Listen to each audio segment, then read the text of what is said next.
시작하겠습니다. 세 번째 시간입니다. 우리가 이 3과에서 배울 내용은 제목은 이렇게 되어 있네요. 성경을 꿰뚫는 안경, 이렇게 되어 있습니다. 그래서 여기서는 관점 1, 관점 2를 배울 건데, 그동안 우리가 1, 2과를 배웠잖아요. 1, 2과는 어떤 내용이었냐면 결과적으로는 성경을 읽기 위한 하드웨어, 즉 그 길을 뚫는 작업을 했습니다. 근데 우리가 3과에 들어와서는 좀 그것들을 축약하고 요약해서 결과적으로 성경이 어떤 내용을 담고 있는지를 살펴보는 거예요. 자, 그래서 관점을 우리가 공부를 할 건데, 지금 이 책에 드러난 두 가지 관점이 있네요. 첫 번째 관점은 성경은 누가 왕이냐를 다루는 책이다. 그러니까 누가 왕이냐를 다룬 왕싸움에 관련된 이야기다라는 것이고요. 자, 두 번째, 셋 계열은 가인 계열과 섞이면 안 된다라고 합니다. 여러분 중에 그 아우구스티누스의 하나님의 도성이라는 책을 누가 읽어보셨는지 모르겠지만, 그 책의 내용이 사실은 그렇죠. 그 여자의 후손의 라인과 뱀의 후손의 라인이 어떻게 이 역사가 흘러가면서 이 내용들이 이 역사 속에서 실현되고 구체화되는가, 이제 결국에 그 내용이지 않습니까? 자, 세 번째는 관점 1, 관점 2를 맞추면서 뭐 그런 요약을 한다고 해요. 자, 아마도 이 과는 3과는 두 번에 나눠서 해야 될 것 같습니다. 첫 번째 과는 네 번에 걸쳐서 했던 것 같고요. 자, 두 번째는 한 번에 끝낸 것 같은데, 이 3과는 두 번으로 나눠서 해야 될 것 같습니다. 자, 71페이지부터 볼게요. 2과에서 공부한 대로 역사적인 흐름, 하드웨어, 길을 타고 성경을 읽어 나가는 거 굉장히 중요하다. 그래서 우리가 그 작업부터 했습니다. 여러분들이 이런 이야기가 나오면 기억하셔야 될 것은 역사서, 그리고 시가서, 예언서가 있었다. 17권, 5권, 17권, 왕정시대 12권, 포로시대 5권, 그렇게 이제 기억을 하시면 좋겠어요. 그래서 여기 역사적인 흐름, 하드웨어, 길을 내는 작업을 했다라고 그러는데, 이 이야기를 좀 우리가 구체화를 시켜본다면, 시간이 흐르는 역사서 17권 중에서 10권을 베이스 캠프로 삼아서 이 성경을 연대기적으로 읽기 위해서 그 베이스 캠프에다가 시가서라든지 예언서라든지 이런 것들을 시간 순서대로, 연대기 순서대로 우리가 꽤 넣었던 것이죠. 자, 그런데 이보다 더 중요한 것이 뭐냐? 결과적으로는 내용과 주제, 즉 소프트웨어 또한 함께 흘러가야 되는 것이다. 그러니까 우리가 사실은 그냥 읽는다라고 해서 아무 의미가 없잖아요. 연대기적으로 성경을 읽으면 뭐합니까? 결과적으로 연대기적으로 성경을 읽어나가는 것은 결과적으로는 성경의 내용을 더 잘 이해하고 좀 더 해석하기 위해서 그렇게 하는 것이라면, 결과적으로 뭐가 더 중요하다는 내용이에요. 성경에 담겨져 있는 실제 하나님의 자기 계시, 하나님은 어떤 분이신가, 그리고 하나님은 어떤 일을 하시는가, 우주는 무엇인가, 그리고 나는 하나님 앞에서 나라는 존재는 어떤 의미가 있는가, 이제 이런 것들을 읽어낼 수 있어야 되는 거잖아요. 자, 그래서 여러분들이 직접 성경 속으로 들어가시기 전에 이 3과까지는 어떤 면에서 좀 약간 그 개요로서 이런 관점에 대해서 한번 더 공부를 해보는 것이죠. 자, 그러면 어떤 관점을 가지고 성경을 읽어야 될까? 그것이 이 강의의 목적이 될 수 있겠습니다. 자, 컷을 보면요. 성경을 시간 순서에 따라 쉽게 배열했다라고 해도, 흘러가는 역사 이야기를 다 안다고 해도, 그러니까 표면적인 이야기, 가시적이고 표면적인 그런 이야기를 다 안다고 하더라도 그 성경을 꿰 만한 어떤 관점, 그걸 우리식으로 표현하면 작가나 저자나 기자의 기록 의도, 기록 목적을 알지 못하면 꽝이라는 거죠. 그래서 껍데기일 뿐이다. 그냥 재미로 읽는다거나 아니면 그냥 나는 성경을 읽어라는 어떤 그런 만족을 느끼기 위해서 그냥 읽은 것에 지나지 않죠. 결과적으로 이 성경을 통해서 나에게 하시는 하나님의 말씀, 수천 년 전부터 기록돼 왔던 그 하나님의 말씀을 통해서 현 시대에 지금 나한테 어떻게 적용해야 될지에 대한 고민이 안 되는 거죠. 고민이 실제 현실로 적용이 안 되는 거죠. 자, 그래서 이 3과에서는 성경 전체를 이해하게 만드는 두 가지 관점을 공부할 건데, 아까 뭐라 그랬어요? 첫 번째 관점은 누가 왕이냐, 누가 왕이냐. 두 번째 관점은 셋 계열과 가인 계열은 섞이면 안 된다. 오히려 셋이 그 가인 계열을 정복해야 된다. 이제 그 내용이거든요. 결과적으로 이런 간단한 타이틀 안에 우리가 어떤 내용을 안에서 어떤 내용을 끄집어낼 수 있는지 한번 살펴봐야 되겠죠. 자, 그래서 누가 왕이냐? 그리고 셋 계열과 가인 계열은 섞이면 안 된다. 정복해야 된다. 자, 그렇게 이해하시고 넘어가겠습니다. 다음 페이지입니다. 자, 72페이지. 관점이 생긴다는 것은 그 주제를 안다는 뜻. 그렇다면 성경의 주제는 뭘까요? 성경의 주제. 우리가 성경의 주제에 대해서 사실은 많이 질문을 하기도 하고 질문을 받기도 해요.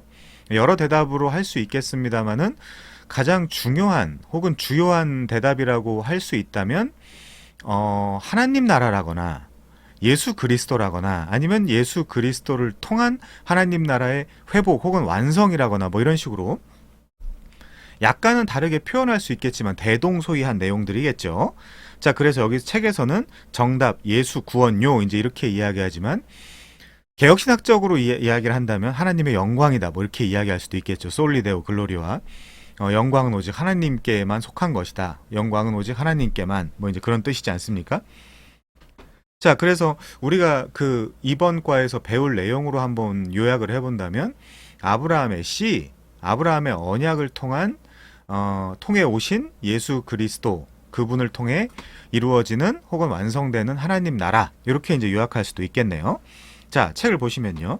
맞았어요. 성경은 예수 구원. 예수 구원이 뭐 무슨 말인지 잘 모르겠는데 예수님이 구원받는다는 건가? 하여튼 예수님을 통해서 구원받는 거겠죠. 디아 그 크리스ቱ 예수 예수 그리스도를 통하여.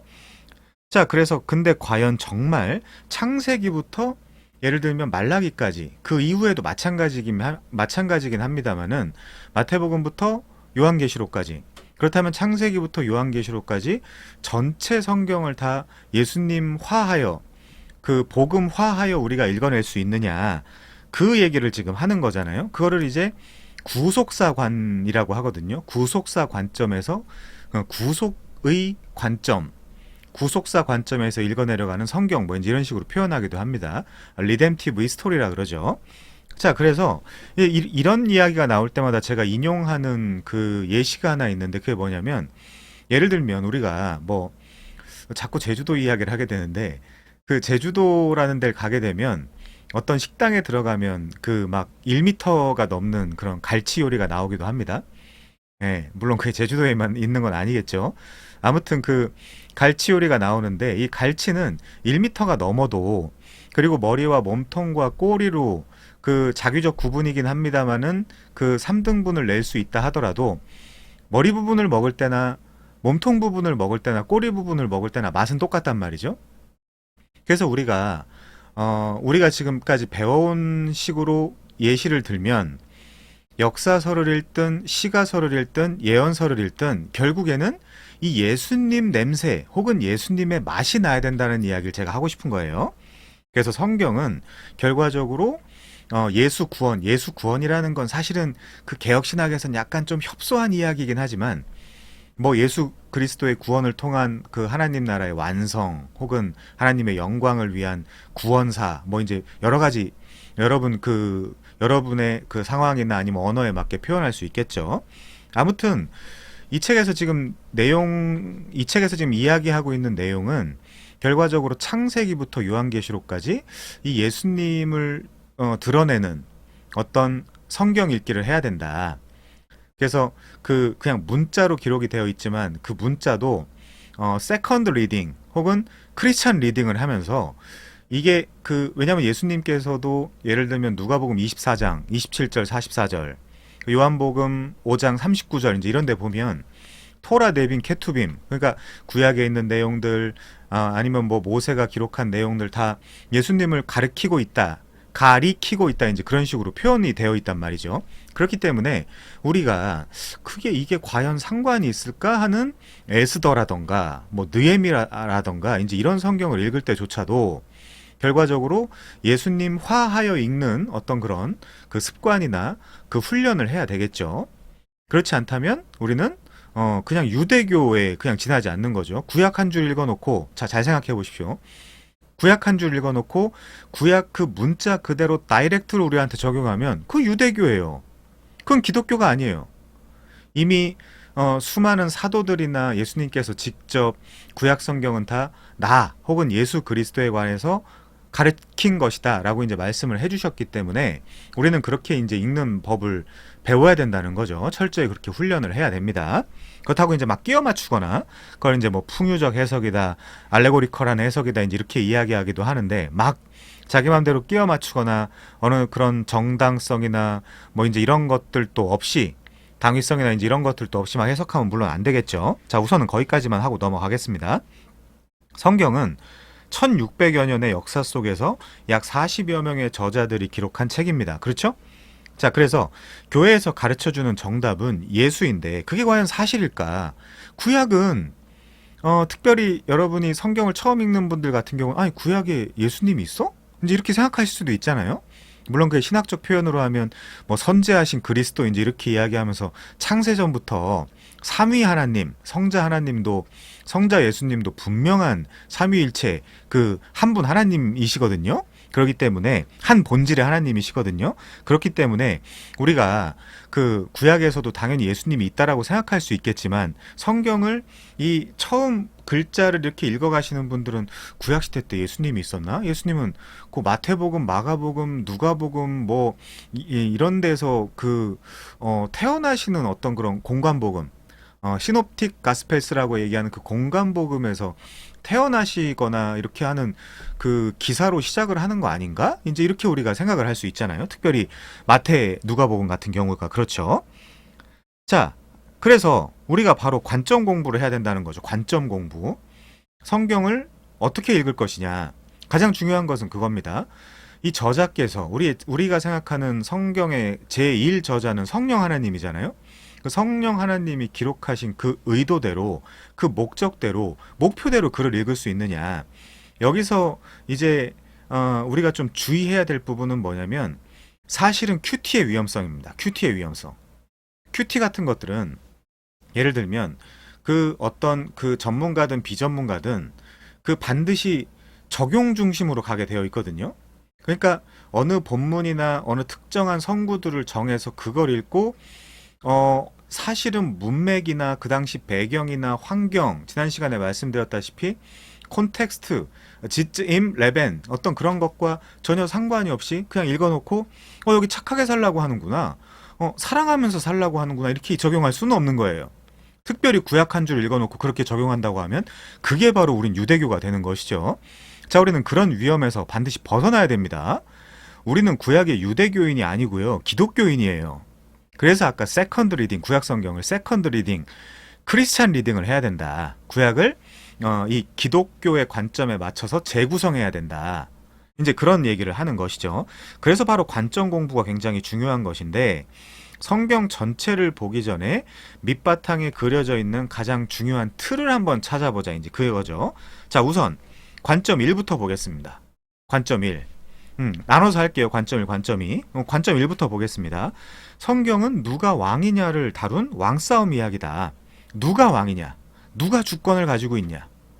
그건 이제 뭐 신학적인 구원론적 용어로 하면 로드십 셀베이션이라고 이야기할 수도 있겠죠. 주제권 구원 논쟁. 주제권 구원. 자, 창조주이신 하나님이 왕이신가? 아니면 인간이 왕인가? 이제 요 문장만 보면 별로 우리한테 걸리는 게 없죠. 물론 창조주가 걸리는 사람들이 있겠죠. 예를 들면 진화론자 같은 경우나 과학주의자 같은 경우들. 인류 역사의 진정한 왕은 누구인가? 이런 관점으로 성경을 시작해 보자는 것이다. 왕, 다스리는 자, 그렇다면 다스림을 받는 자, 공동체, 국가 개념에 대해서 우리가 정의를 한번 내려보자. 이런 단어도 떠오르는 것 맞죠? 의미가 크도다 이렇게 말씀하시네. 자, 73페이지. 그러면 아담은 아내는 곧 나다라는 원리를 깨달음으로써 하나님으로부터 통치권을 받았대요. 그래서 그 아담과 하와가 한 몸이라고 할 때 그 부분을 제가 그 굉장히 그 본문에서 크게 인상을 받아서 사실 우리 교회 이름을 그 본문을 따서 짓게 된 것이죠. 에하드 바사르라고. 에하드는 하나, 바사르는 이제 육체, 한 몸, 몸 이렇게 번역을 할 수 있겠죠. 그래서 한 몸, 한 육체. 교회 이름에는 그래서 예수 그리스도를 머리로 한 한 몸, 한 육체가 굉장히 좀 좋겠다라는 생각이 들어가지고 사실은 제가 그냥 한글로 치면 우리 교회 그 이름이 한몸 교회, 그 히브리어를 그대로 따라서 쓰면 이제 에하드 마사를 이제 이렇게 부르기도 하지만 우리가 이제 편의상 에하드 교회 이제 하기도 하죠. 아무튼 아담은 아내는 곧 나다라는 원리를 깨달음으로 하나님으로부터 통치를 받았대요. 요 본문도 사실은 제가 기회가 되면 한번 우리 교회에 그 어떤 면에서 그 우리 교회 색채 나가야 할 방향 이런 것들을 담고 있기 때문에 한번 주제를 한번 해보도록 하겠습니다. 아무튼요. 본질을 규명했다. 아내의 생명은 곧 나의 생명과 같다는 요 마음을 누가 가지셨어요? 사실은 예수님이 가지셨죠. 예수님이 가지셨기 때문에 그 에베소서 5장 같은 데 보면 그 남자와 여자에 대한 그 여자는 남자에게 순종하고 남자는 여자를 위해서 생명을 바쳐라. 이제 이것이 결국에는 그리스도와 교회에 관한 이야기다라는 이야기를 하잖아요. 그래서 그 아내의 생명은 곧 나의 생명과 같다라는 것은 이 아담과 하와의 삶과 인생 속에 투영되고 투사되긴 했지만 사실은 예수님의 마음인 거죠. 예수님이 그 자신의 아내인 교회를 그렇게 생각을 하시는 거죠. 그래서 그 어떤 그런 머뭇거림이나 뭐 미적거림 없이 이 땅에 그 당신의 아내를 구하기 위해서 발벗고 나타나신 거 아니십니까? 자, 이제 아담은 생육하고 번성하며, 이제 우리 교회는 생육하고 번성했다 이제 이런 표현이 나오면 좀 더 그 해석을 정확하게 할 수 있을 것 같아요. 생육하고 번성하며 인구가 늘어나는 동안 후손들을, 즉 백성들을 잘 이끌어야 합니다. 그거를 이게 in front of God 혹은 코람데오, 하나님 앞에서 행하는 것이기 때문에 요 사명 자체를 뭐라고 설명하냐면요, 성경에서 제사장적 사명이다 그래요. 그래서 아담은 이 에덴 동산에 가든 인 에덴, 영어 성경에 보면, 그러니까 에덴이 더 큰 개념이고 가든이 그 안에 있는 개념이라고 이야기할 수 있겠죠. 그 가든 인 에덴, 그 울타리를 친 그 성전에서 첫 제사장 역할을 한 거예요, 아담이. 근데 아담은 그거를 실패했어요, 그 제사장 역할을. 예를 들면 이 지금 책에 나와 있는 대로 다시 한번 설명하면, 생육하고 번성하며 인구가 늘어나는 동안 후손들을, 백성들을 잘 이끌어야 됐는데 아담 같은 경우에는 자기 가정 하나도 지키지 못했어요. 그렇다라는 것은 이 새로운 아담, 새로운 제사장이 등장해야 될 필요성이 여기서부터 부각되는 것이죠. 여기서부터. 자, 이것이 아담의 사명인데, 말하자면 제사장적 사명인데 이것을 실패했어요. 이것이 실패했고, 우리가 출애굽기 19장 5절 6절에 가서 보시면 그 제사장적 사명을 이스라엘이라는 나라한테 주신단 말이죠. 그래서 이스라엘이 뭐예요? 너희를 여호와 하나님께서 너희를 제사장의 나라를 삼겠다, 내 말과 내 언약을 잘 지키면, 그쵸? 그런 말씀을 하신단 말이죠. 근데 이스라엘은 어떻게 했습니까? 실패했단 말이에요. 이스라엘도 그게 이제 사실은 불의한 청직이라는 그 내러티브가 담고 있는 내용입니다.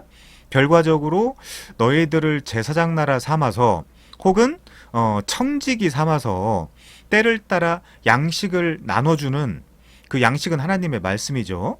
그 알레티노의 아르토스, 참 양식을 나눠주는 그 선한 청지기가 되라라는 것이 사실은 이스라엘의 이 열방 만방을 향한 사명이며 의무였단 말이죠. 그렇지만 그걸 실패했다는 것입니다. 실패했어요. 근데 누가 성공하셨죠? 예수님이 성공하신 거예요. 예수님이. 말하자면 그 이스라엘은 뭐 예를 들면 창녀나 세리나 이렇게 이들과 교제하고 식사하고 하는 예수님을 뭐라고 해요? 비난하거나, 그렇죠? 비판하거나 막 이제 이렇게 하는데, 오히려 예수님이 그들과 함께하면서 천국 복음을 전하시고 이제 그런단 말이죠.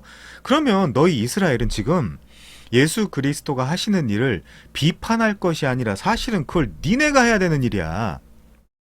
니네가 제사장적 나라였단 말이야.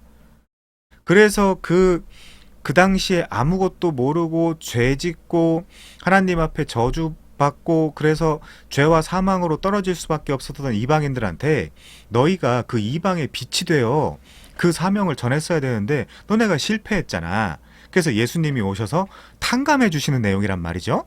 그게 이제 사실 누가복음 16장의 내용이기도 한데, 그래서 이제 결과적으로 예수님이 제사장적 역할, 즉 유대인과 이방인 그 차별이나 뭐 분리 없이 그들 중에 하나님의 택한 백성 모두를 감싸 안고 하나님 앞에 그들을 끌고 나가서 하나님과 그들과의 그 관계를 화목하게 하고 회복시키는, 화해시키는, 리콘실리에이션을 시키는 예수 그리스도는 그걸 성공했단 말이죠. 그러면서 올라가시면서 죽음, 장사, 부활, 승천하시면서 뭐라고 하세요? 그 화목하게 하는 직분을 사도 바울 식으로 이야기하면 고린도 후서 5장이죠. 우리에게 부탁하셨느니라. 부탁하셨느니라. 그래서 결과적으로 예수님이 죽음, 장사, 부활, 승천하신 다음에 그 사명을 사도들한테 전달해 주셨고, 사도들의 메시지 속에 교회들은 계속해서 너희들도 복음을 받아들일 뿐만 아니라 이 복음을 전해야 된다. 그래서 결국 지금 대한민국의 2024년 우리에게까지 이 예수 복음, 하나님 나라의 복음이 흘러 들어온 거 아닙니까? 이 내용을 정확하게 이해하고 있는 것이 바로 구속사관을 정확하게 이해하고 있는 것이다라고 이야기할 수 있겠죠. 자, 그래서 우리 아들 이름을 뭘로 할까? 뭐 멋진 이름으로 지어주세요. 그 당시에 이름을 지어준다는 거는 그런 본질과 그의 특성 아니면 그 대상의 그 모든 부분을 다 꿰뚫고 있다, 이해하고 있다, 뭐 소유권이 있다, 이제 뭐 그런 뜻이거든요. 그래서 하나님 같은 경우도 자신의 백성을 삼으시면서 이름을 바꿔주는 경우들이 많죠. 아브라함부터 시작해서. 그걸 아담이 했어야 되는데 실패했죠. 가정 하나도 제대로 지키지 못했어요. 아내와의 그 관계 하나도 제대로 지키지 못했죠. 그래서 제사장적 사명을 실패했다. 이제 우리가 그렇게 이해할 수 있는 것이고요. 그래서 후손들과 함께 이 사명을 받들어 나가야 된다. 깨달은 이 원리로, 이 원리에 이름을 붙이면 뭐가 될 것 같냐? 이 원리가 바로 사랑의 원리죠. 그래서 히브리인들 같은 경우는 예를 들면 아담이 있고 하와가 있어요. 이 아담과 하와는 결혼한 상태잖아요. 이 결혼한 상태의 그 의무를, 그 관계적 의무를 충실히 다하고 있는 상태를 ጼ데크, 히브리어로는 ጼ데크, 헬라어로는 디카이오시네, 의롭다, 의로운 관계다, 이제 이런 식으로 설명을 합니다. 근데 그게 깨져버렸어요. 더군다나 그것은 사실은 그 하나님의 명령이었기 때문에 하나님과의 관계도 깨져버린 거예요. 그래서 우리는 인간은 불의한 자가 돼버린 것이죠. 자, 그래서 제일 밑에 보시면요. 이것이 바로 관계 원리입니다. 그래요. 관계 원리. 이것이 관계 원리다. 하나님이 그렇게 사랑으로 존재하심으로 사람도 그렇게 존재해야 합니다. 이 원리를 깨닫는 것, 그렇게 사는 것, 이것이 바로 하나님 영광의 극치이다. 하나님을 가장 잘 칼빈식으로 표현하면 하나님의 영광을 반사해내는 반사적 존재입니다. 이제 이렇게 이야기하는 거죠. 그래서 이 ጼ데크, 디카이오신의 의롭다라는 개념. 하나님 앞에 우리가 의로우려면 어떻게 해야 되는 거예요? 하나님이 나와의 관계 속에서 우리가 어떤 그런 관계가 어떤 규정되고 정립될 때 하나님도 나한테 어떤 의무가 있단 말이에요. 무슨 의무가 있을까요? 부모로서의 의무가 있잖아요. 부모로서의 의무가 있잖아요. 그럼 나도 자식으로서의 하나님의 의무가 있단 말이죠. 그 의무를 충실히 다하고 있는 상태를 그 히브리인들 개념 속에서는 의롭다라고 이야기를 하는 겁니다. 근데 그게 깨진 거예요. 자, 74페이지. 하나님은 창조주로 능력이 엄청난데도 당신을 사랑한다는 것입니다. 이 하나님을 성경에서 어떻게 비유하고 있죠? 우리가 세 가지만 한번 생각해 볼게요. 첫 번째, 이 하나님은 성경에서 자신을 우리에 대해서 왕이라고 비유를 하세요. 왕. 첫 번째는 왕. 두 번째는 부모. 하나님은 나의 아버지시다. 부모로 이제 비유하기도 합니다. 그리고 세 번째는 남편으로도 비유하기도 하죠. 그래서 하나님은 왕, 그리고 부모, 그리고 남편으로서 모든 그 너희에 대한 그 의무를 내가 충실히 다했는데 너희는 왜 하지 않니라고 물어보는 거예요. 뭐에 의해서? 구약에 있어서는 신해산 언약, 구약에 의해서 그걸 물어보고 계신 것입니다. 그래서 하나님은 말하자면 이렇게 물어보는 거예요. 같이 보겠습니다. 예레미야 2장 5절. 예레미야 2장 5절에 가시면 이런 내용이 있어요. 예레미야 2장 5절. 나 여호와가 이와 같이 말하노라. 너희 조상들이 내게서 무슨 불의함을 보았기에. 그쵸? 내게서 무슨 불의함을 보았기에 나를 멀리하고 가서 헛된 것을 따라 헛되이 행하였느냐. 의의 반대말이 뭐예요? 불의죠. 그러니까 하나님은 자신 있는 거예요. 뭐로요? 난 의롭다. 나는 너희와의 관계 속에서 혹은 너희와 맺은 언약 관계 속에서 나는 잘못한 것이 없다. 나는 그 언약의 상세 규정의 내용대로 충실하게 다 지켰다. 그래서 나 여호와가 이같이 말하노라. 너희 조상들이 내게서 무슨 그 어떤 불의함을 보았기에 나를 멀리하고 가서 헛된 것을 따라 헛되이 행하였느냐 이렇게 물어보는 거예요. 내가 부모로서 왕으로서 남편으로서 뭐 잘못한 것이 있냐? 있으면 한번 얘기해봐라. 이제 그렇게 이야기를 하는 거죠.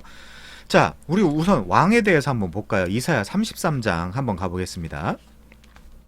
이사야 33장 22절. 이사야 33장 22절에 가시면요. 대저 여호와는 우리 재판장이시요 여호와는 우리에게 율법을 세우시니요 여호와는 우리의 왕이시니 그가 우리를 구원할 것임이니라. 그분은 우리의 왕이다. 그렇죠? 이렇게 이제 비유를 해요. 자, 하나 더 보면요. 44장 6절. 이사야 44장 6절. 거기도 보시면 이스라엘의 왕인 여호와 이스라엘의 구원자인 만군의 여호와가 이같이 말하노라. 나는 처음이요 나는 마지막이라 나 외에 다른 신이 없느니라. 왕으로서 이렇게 하나님이 우리의 관계 속에서 비유가 되어 있잖아요. 자, 두 번째. 그럼 부모를 한번 보겠습니다. 이사야 1장 2절 한번 볼까요? 이사야 1장 2절. 여기 보면 하늘이여 들으라 땅이여 귀를 기울이라 여호와께서 말씀하시기를 내가 자식을 양육하였거늘 그들이 나를 거역하였도다. 여기 지금 그 부모로 지금 비유가 되고 있죠. 자, 하나 더 보면요. 예레미야 3장 14절 보겠습니다. 예레미야 3장 14절.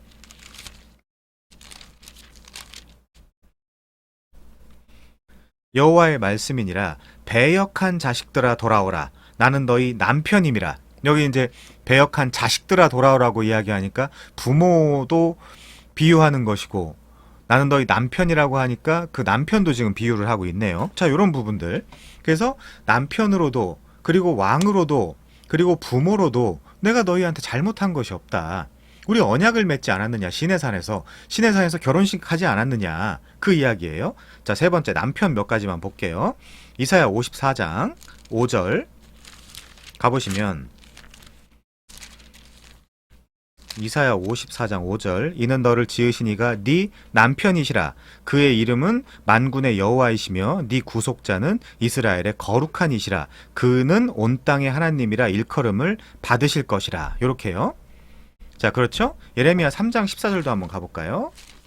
예레미야 3장 14절. 아까 이거 설명한 부분이네요. 여기 이거 넘어가도록 하고 여기도 남편이 나오니까. 그리고 하나만 더 볼게요. 에스겔 16장 32절입니다. 에스겔 16장 32절.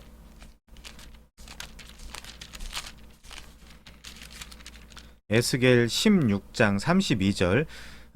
그 남편 대신에 다른 남자들과 내통하여 간음하는 아내로다. 이스라엘이. 그리고 우리가.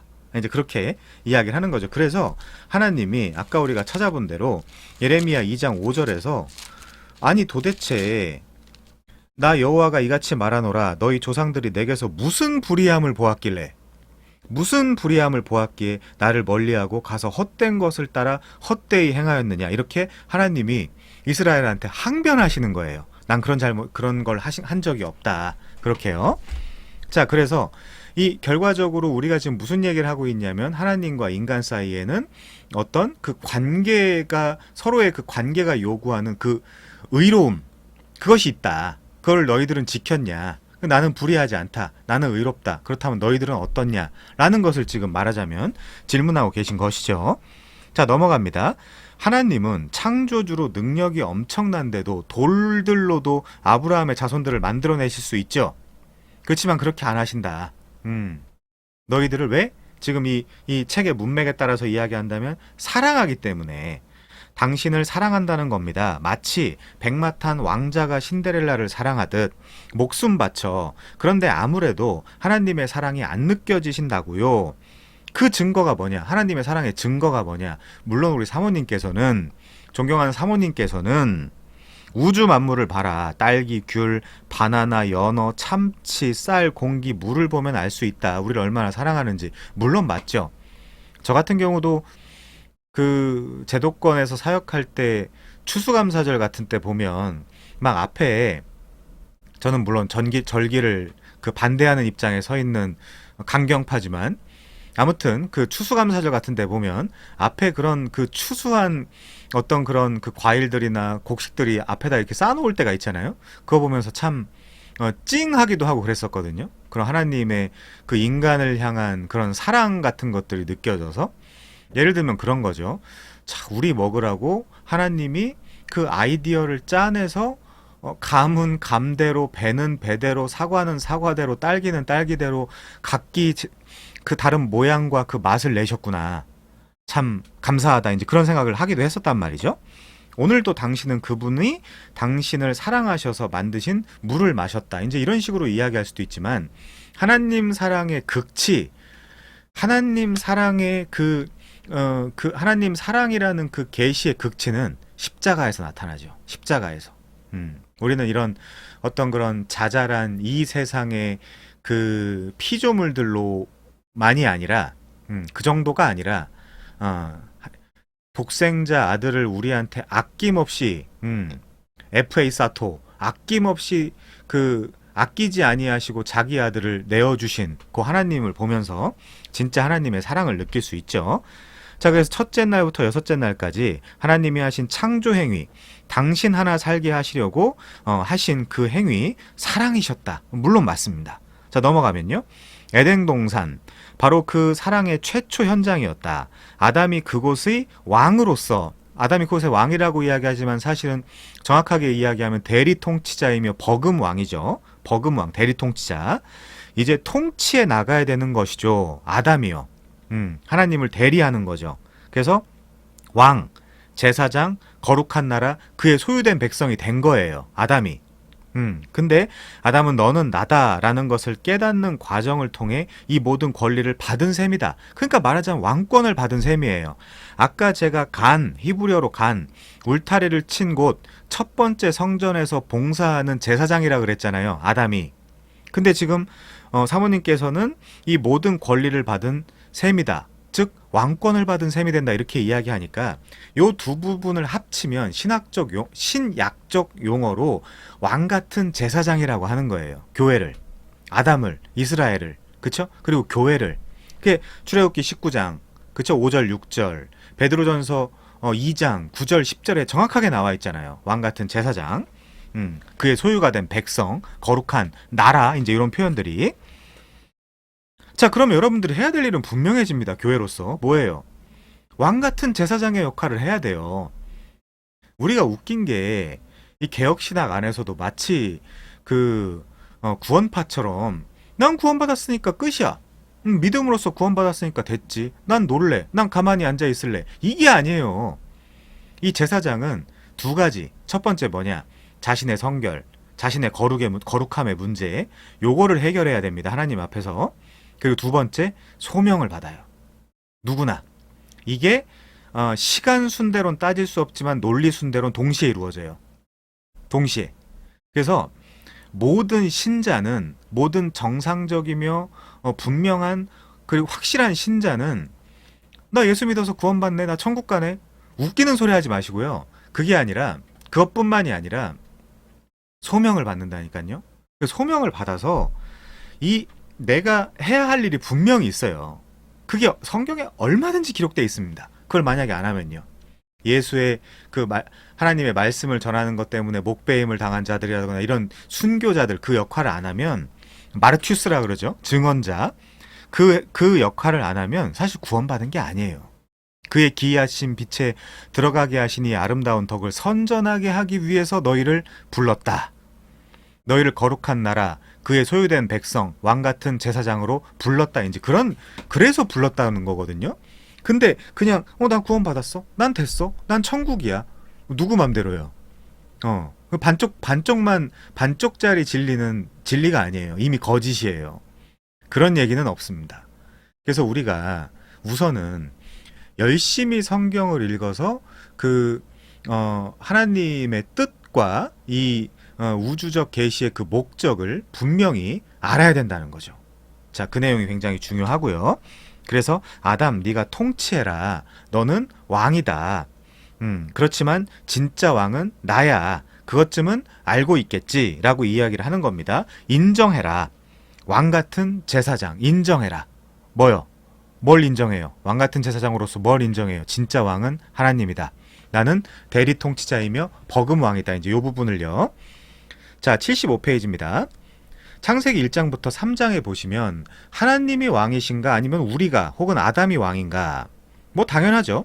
하나님은 아담을 창조하시고 난 후 제일 먼저 분명히 하고 싶은 것이 있으셨다. 그게 뭐냐면 서로 누구냐는 거죠. 여러분 구원받았다라고 이야기하는 사람 중에 예를 들면 개혁신학의 그 디베이트 중에 하나가 로드십 셀베이션 디베이트라는 것이 있는데 주제권 구원 논쟁. 예수님은 구원자만 되시냐 우리의 주님도 되시냐. 당연히 주님도 되세요.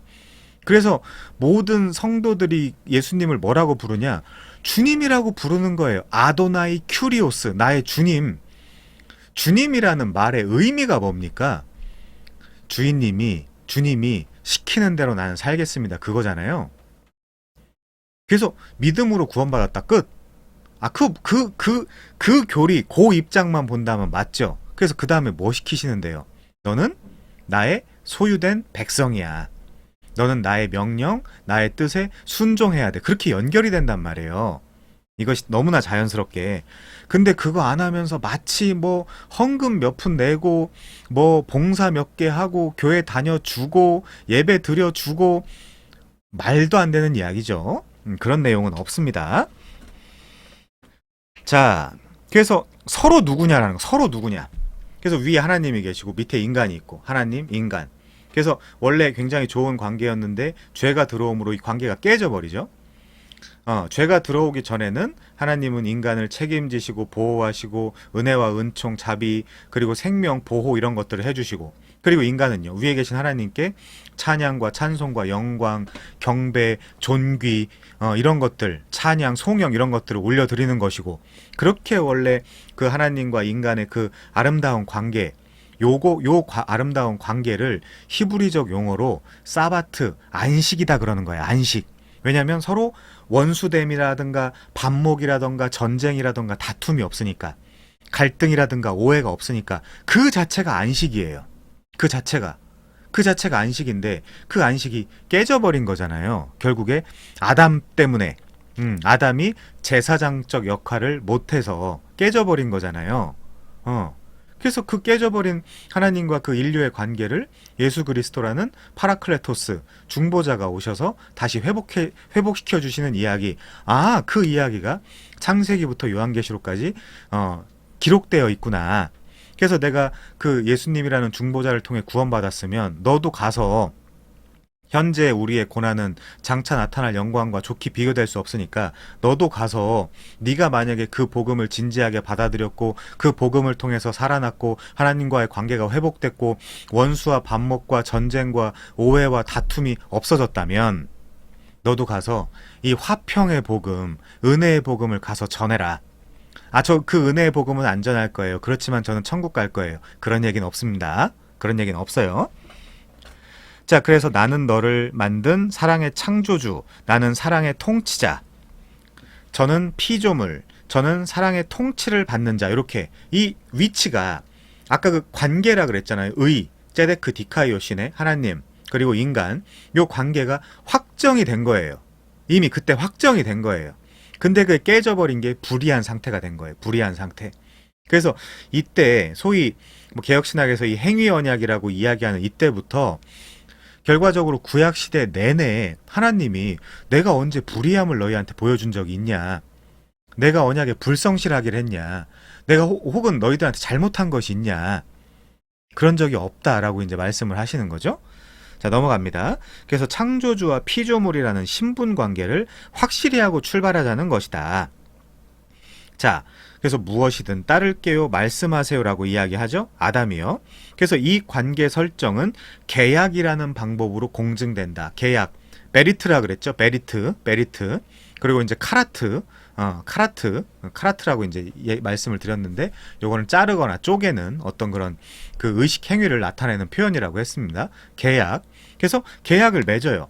그 계약을 우리가 선악과 뭐 어떤 식에서 행위 언약인지 이런 식으로 표현하기도 하는 것이죠. 좋았어. 공증계약서가 생각났어. 그 공증계약이 뭡니까?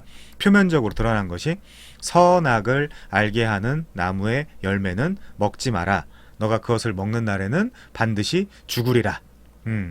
이제 그 내용으로 언약이 체결된 거죠. 언약이 체결됐어요. 언약을 체결 안 했으면 문제가 없어요. 그쵸? 율법이나 계명이 우리한테 주어지기 전이었으면 문제가 없어요. 그렇지만 이 언약이 체결되었기 때문에 그 호세아 6장 7절인가요? 그 언약이 체결되었기 때문에 이제 문제가 생기는 거죠. 이 언약을 만약에 지키지 않는다면. 자, 그래서 맞아. 저 중앙 동산에 있는 나무 열매, 즉 선악과로 하자. 자, 그래서 여기서 너가 실제 나를 왕으로 생각하고 인정하고 있느냐, 아니면 너가 왕으로 생각하고 너가 스스로 네 자신이 왕이라고 생각하느냐를 테스트해 보는 거예요. 76페이지.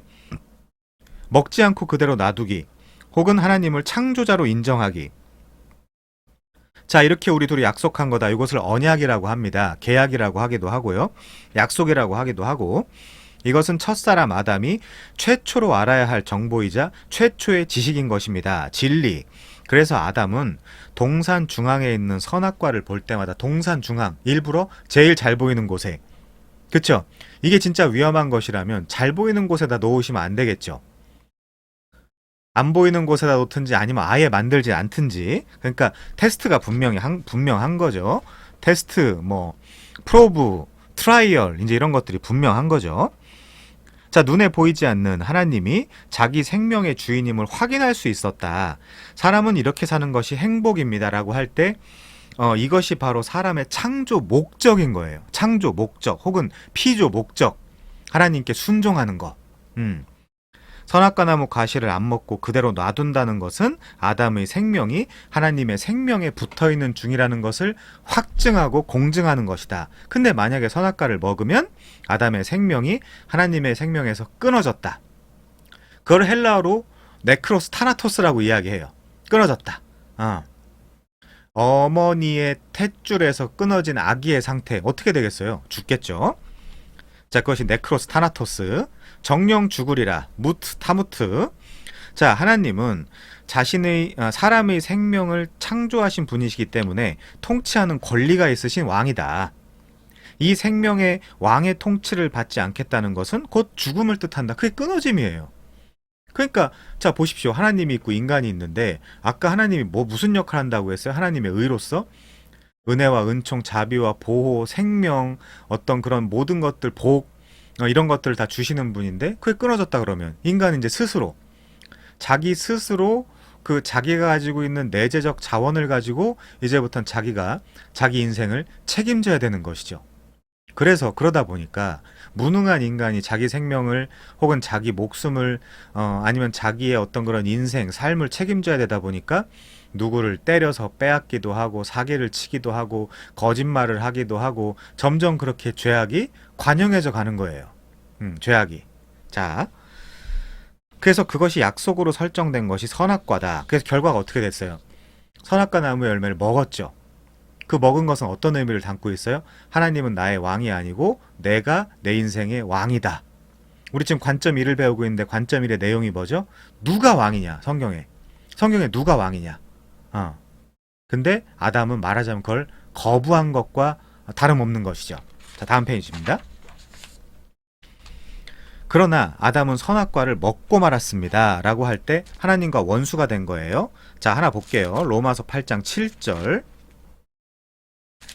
로마서 8장 7절에 가시면요, 이런 표현이 있습니다. 육신의 생각은 하나님과 원수가 되나니 이는 하나님의 법에 굴복하지 아니할 뿐 아니라 할 수도 없다. 하나님과 원수가 되어 있구나. 골로새서 1장 19절도 한번 볼까요? 골로새서 1장 19절.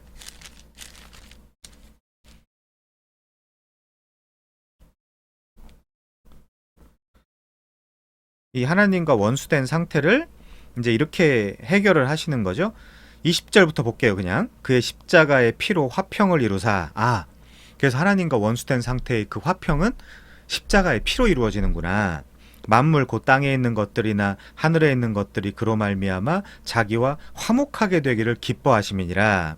전에 악한 행실로 멀리 떠나 마음으로 원수가 되었던 너희를, 아담을 따라서요, 이제는 그의 육체의 죽음으로 말미암아 화목하게 되사 너희를 거룩하고 흠없고 책망할 것이 없는 자로 그 앞에 세우고자 하셨으니, 만일 너희가 믿음에 거하고 터 위에 굳게 서서 너희 들은 바 복음의 소망에서 흔들리지 아니하면 그리하리라. 이 복음은 천하 만민에게 전파된 바요, 나 바울은 이 복음의 일꾼이 되었노라.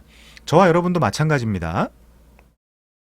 자, 세 번째, 야고보서 4장 4절도 한번 볼게요. 야고보서 4장 4절에 보시면, 가늠한 여인들아, 세상과 벗된 것이 하나님과 원수됨을 알지 못하느냐. 또 원수가 됐다 그러죠. 그런즉 누구든지 세상과 벗이 되고자 하는 자는 스스로 하나님과 원수되는 것이니라.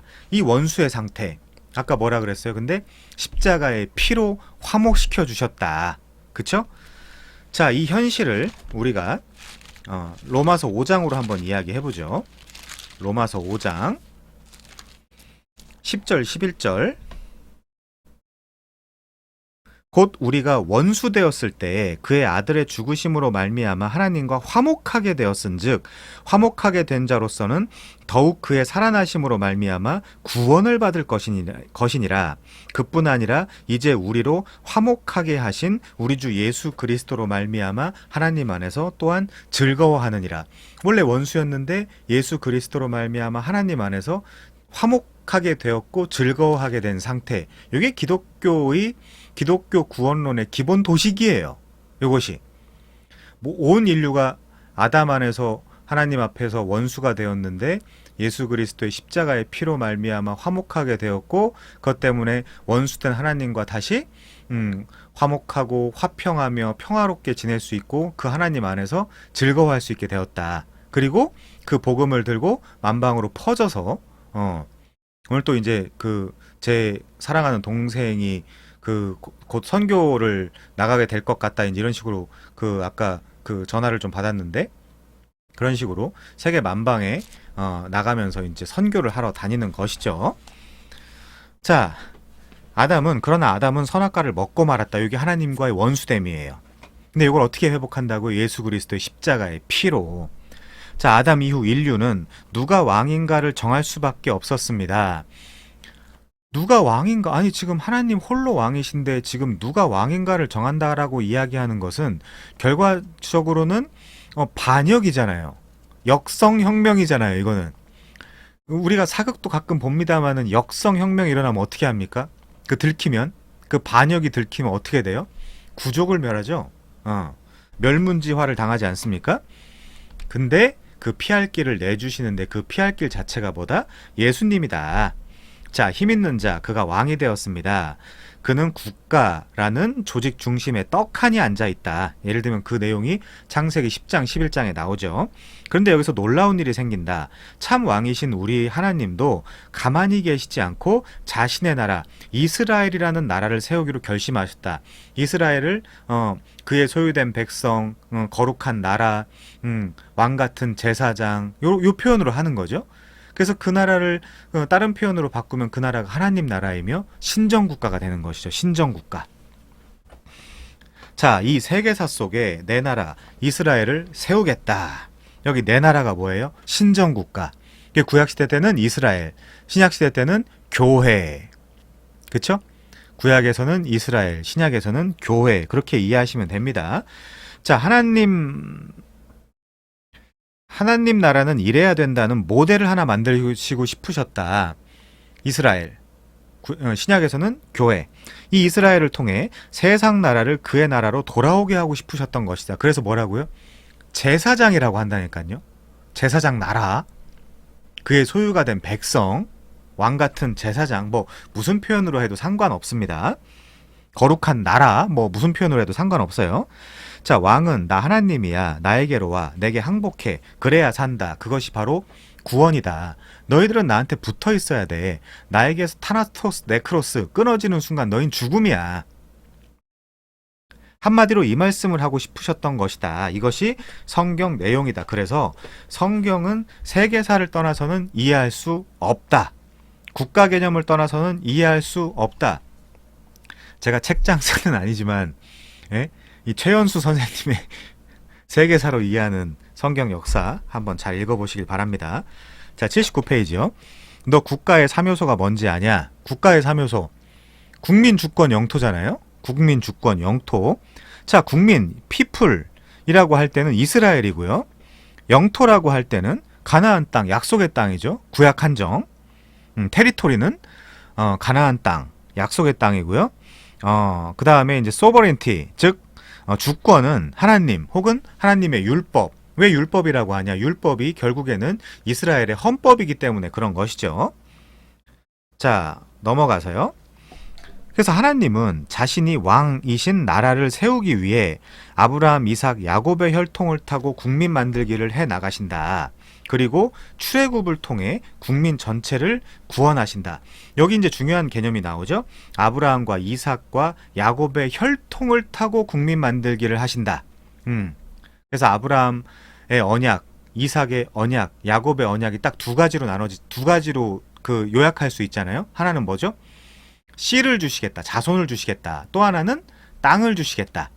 그래서 그 자손은 아브라함 그리고 이삭, 다른 쪽으로 나가면 안 됩니다. 아브라함, 이삭, 야곱, 그리고 이제 유다, 그래서 이제 예수 그리스도를 통해서 이제 성취되죠. 땅도 마찬가지죠. 이 가나안 땅, 약속의 땅으로 예견되고 예표되었긴 하지만 결과적으로 그것은 하나님 나라로, 천국으로 성취가 되는 것이죠. 자, 그래서 우리가 창세기 12장부터 24장까지 살펴보면 아브라함한테 계속해서 하나님께서 따라다니시면서 내가 땅과 자손을 줄 거다라는 언약을 하시고요. 26장 특별히 3절과 4절에서 이삭에게 이제 약속을 하시고요. 그다음 28장부터 37장까지 계속해서 야곱에게 또 반복해서 땅과 자손과 그 함께함의 복이라든가 이방인들이라거나 고임이라든가 이런 것들을 주겠다라고 계속해서 약속을 하신단 말이죠. 그리고 출애굽을 통해 국민 전체를 구원해내신다. 그래서 일부러 입애굽을 하잖아요. 야곱의 가족들이 입애굽을 해서 200만, 학자에 따라서 300만까지 불어난 상태에서 그들의 엑소더스, 출애굽을 해서 광야를 거쳐서 가나안 땅에 들어가는 것으로 결과적으로 약속의 땅을 받게 되죠. 여호수아서에 보면 그 땅을 분배받고 사사기에서 나머지 잔당들과 싸우면서 그 땅을 정복하고 그게 다 이루어지진 않았지만 역사서들을 쭉 훑어가다가 다윗이 헤브론에서 왕이 되고 그 팔레스타인 전 지역을 평정하면서 결과적으로 물리적으로 이 약속의 땅 가나안을 그 하나님의 백성들이 갖게 되는 어떤 그런 그림들이 구약 한정 나와 있게 되는 것입니다. 자, 그래서 가나안 땅 영토를 주셔서 드디어 번듯한 국가를 이루신다. 왕은 하나님을 대신해야 하는 대리 통치자라야 한다. 자, 넘어갈게요. 다음 페이지. 80페이지입니다. 세상 왕은 누군가를 짓밟아야 통치권이 생긴다. 다른 나라를 정복해 그 백성의 핏값으로 확장된다. 하나님 나라는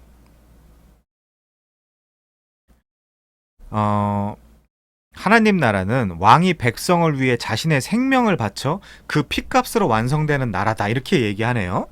그쵸? 자, 그래서 베드로전서 1장 10절 한번 볼까요? 베드로전서 1장 10절. 베드로전서 1장 10절에 보시면요. 이 구원에 대하여는 너희에게 임할 은혜를 예언하던 선지자들이 연구하고 부지런히 살펴서 자기 속에 계신 그리스도의 영이 그 받으실 고난과 후에 받으실 영광을 미리 증언하여 누구를 또는 어떠한 때를 지시하는지를 상고하니라. 이 섬긴 바가 자신을 위한 것이 아니요 너희를 위한 것임이 계시로 알게 되었으니. 이 부분이 어디 나와요?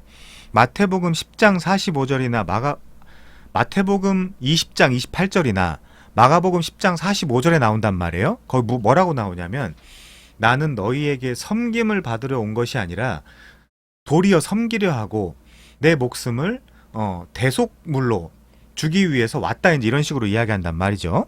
그래서 우리가 이 컷을 다시 한번 보면 이스라엘 곧 유대인의 왕이라고 주장한 이유로 처형된 예수, 하나님 나라는 왕이 백성을 위해 자신의 생명을 바쳐 그 피값으로 완성되는 나라다. 그래서 이 구원에 대해서 소테리아, 이 구원에 대해서 너희에게 임할 은혜를 예언하던 선지자들이 연구하고 부지런히 살펴서, 예를 들면 여기 표현된 연구하다, 에크제테오, 찾다, 추구하다, 수색하다, 살펴보다, 엑사류나오, 이런 표현들이 계속 나오는 거예요. 상고하다, 여기도 에류나오, 찾다, 조사하다, 감찰하다. 계속해서 살펴보고 연구하고 상구해 봤는데 이 섬긴 바가 자기를 위한 것이 아니고 너희를 위한 것이 계시로 알게 되었대요. 마가복음 10장 45절이죠. 이것은 하늘로부터 보내신 성령을 힘입어 복음 전하는 자들로 너희에게 알려진 것이요, 천사들도 살펴보기를 원하는 것이니라. 천사들도 말하자면 그 파라퀴프토, 구부리고 살펴보고 도대체 이 내용이 뭐냐라고 천사들도 궁금하다는 거예요. 아니, 저 죄인들을 위해서 그 왕이신 성자가 저렇게 처참하게 십자가에서 돌아가신다고? 천사들도 살펴보길 원하는 것이니라. 왜요? 이 섬긴 바가 자기를 위한 것이 아니요 너희를 위한 것임이 계시로 알게 되었으니, 아포크립토, 계시로 알게 되었다. 그래서 하나님 나라는 놀라운 나라죠. 하나님 나라는 왕이 백성을 위해 자기 생명을 바쳐서 그 피값으로 완성되는 나라다. 그래서 하나님 나라는 뭐냐면 가서 무슨 상급을 받기 위해서 간다, 더 큰 복을 받기 위해서 간다라는 놈들은 가짜고요. 누가 진짜냐면 하나님, 자, 잘 들으세요. 상급론자들 잘 들으세요. 자, 하나님, 저보다 저 사람한테 더 상급을 주시면 안 될까요? 라는 생각이 자기 머릿속을 확 잡고 있는 사람이 진짜 큰 은혜와 상급을 받은 사람이에요. 상급 받기 위해서 열심히 한다고요? 그게 교회입니까? 그게 천국입니까? 아니에요. 글자는, 문자는 그렇게 써있다 하더라도 우리가 그렇게 무식하게 해석하면 안 돼요. 하나님 나라는 왕이 나를 섬기고 내가 왕을 섬기고 내가 타인을 섬기고 타인이 나를 섬기기 때문에 왕 되는 나라예요. 그래서 상급을 우리의 부패하고 썩어버린 우리의 이 세상 관점, 세상의 어떤 그런 이해관계, 선악관계로 그렇게 해석하시면 안 돼요. 하나님 나라의 상급을. 하나님 나라는 말하자면 누가 더 퍼주느냐, 누가 더 타인에게 베푸느냐, 누가 더 타인을 섬기느냐 하는 나라예요. 그래서 그것을 더 많이 할 수 있는 어떤 그런 은혜를 받은 상태가 상급이에요. 가서 섬김을 받는 게 아니고, 어디 근데 썩고 부패한 우리의 그 옛 본성에서 나온 내가 상급 받아가지고 난 얼마나 큰 집을 갖게 될까? 아니요, 여러분. 진지하게 하나님, 저 친구한테 더 큰 집을 주시면 안 될까요?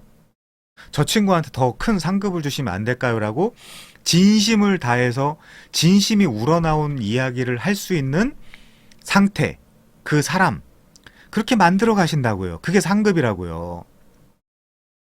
근데 막 한국 교회는 목사들도 이게 도니까 이게 그 상급이라는 말로 경쟁시키고 이 썩어 빠진 교인들이라는 사람들도 그래, 나는 이 땅에서는 잘 못 살지만 천국 가서라도 상급을 받아야 되겠다. 거기 가서라도 에헴해야 될 거 아니냐. 마치 그 베드로와 요한이었죠.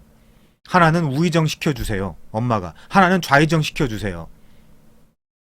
그 썩었다고요, 그거. 그러니까 성경 전체에서 우러나오는 하나님 나라에 대한 이해도가 없으니까 뭐라도 하나 더 받겠지. 아니요. 진짜 상급은 제 하나 더 주세요. 저 괜찮아요, 하나님. 근데 그건 있어요. 제가 문직이라도 돼서 그 하나님의 아름다움 혹은 하나님의 영광스러움 한 번이라도, 이 까치발이라도 서서 한 번이라도 더 볼 수 있는 그 표현입니다. 그냥 한 번이라도 더 볼 수 있는 최대한 그 하나님이라는 성전 가까운 데 있으면 안 될까요? 나머진 다 필요 없어요. 나머진 딴 사람 다 줘도 돼요. 아니, 버려도 돼요. 없어도 돼요. 그거 얘기하는 게 사실은 진짜 천국이란 말이에요. 답답합니다. 그런 얘기 나올 때마다. 자, 여기서 이 그림을 생각해봐라. 이스라엘 곧 유대인의 왕이라고 주장한 이유로 처형된 예수.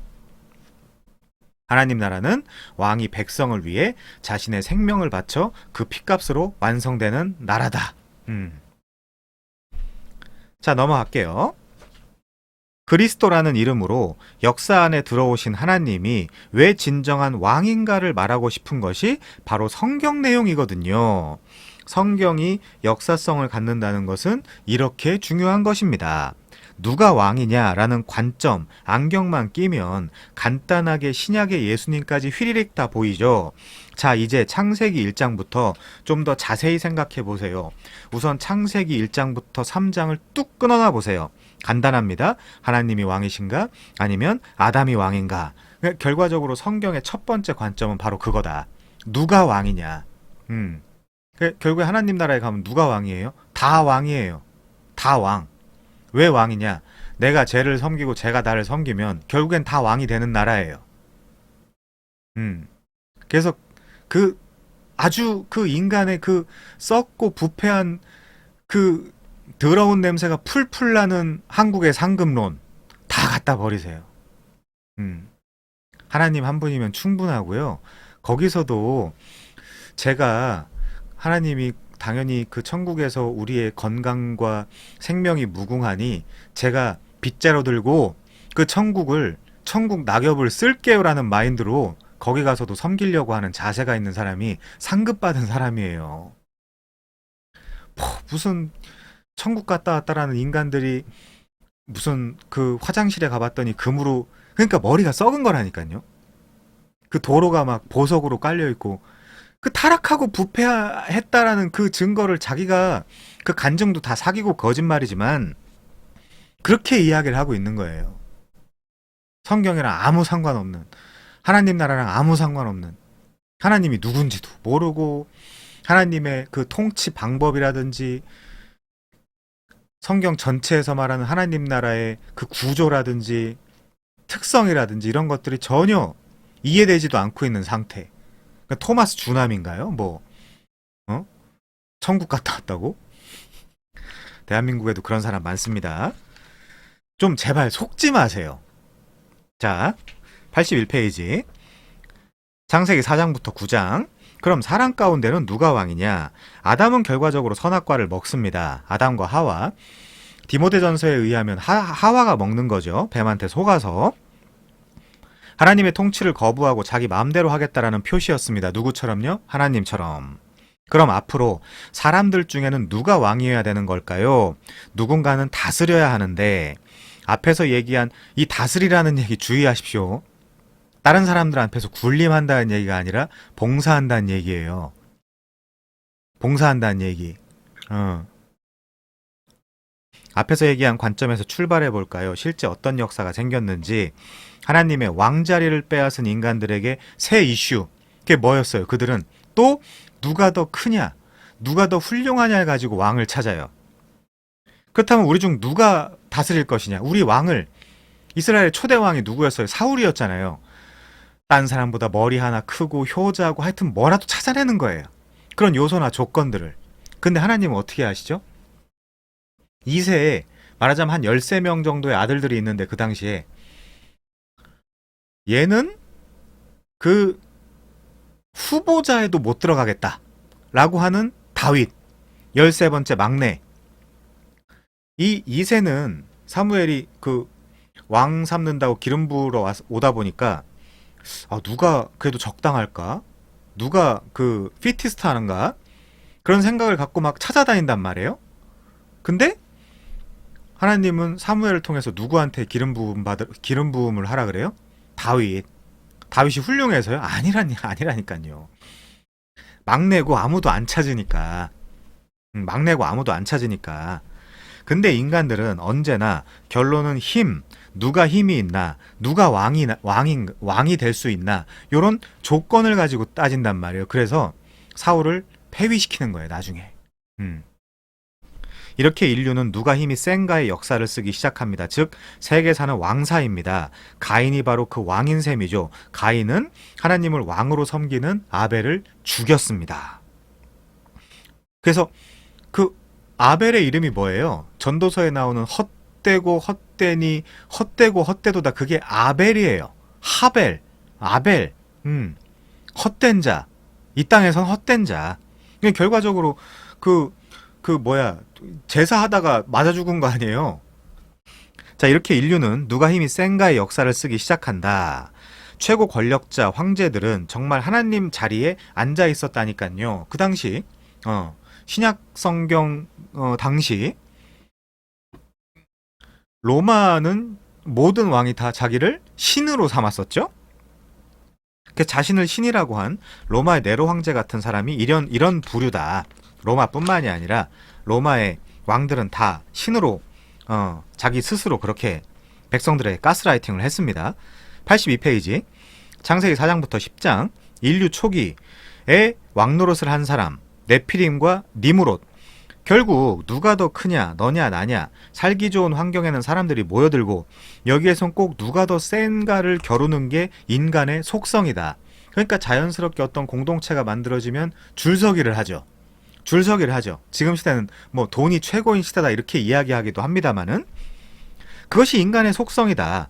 그리고 가장 힘이 센 자가 결정되면 그 사람은 다스리는 자 왕이 된다. 그리고 뭔가 시덥지 않거나 뭔가 넘볼만 하거나 그러면 바로 반역을 때리고 암살을 시키고 자기가 그 자리에 앉게 되죠. 반역의 역사. 성경은 이런 왕상으로 네피림을 소개합니다. 자이언트죠, 자이언트.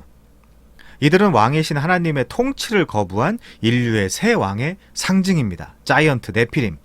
여기서 네피림이란 장부, 용사라는 말로 통용되는 자이언트, 거인이죠. 이렇게 이야기하네요.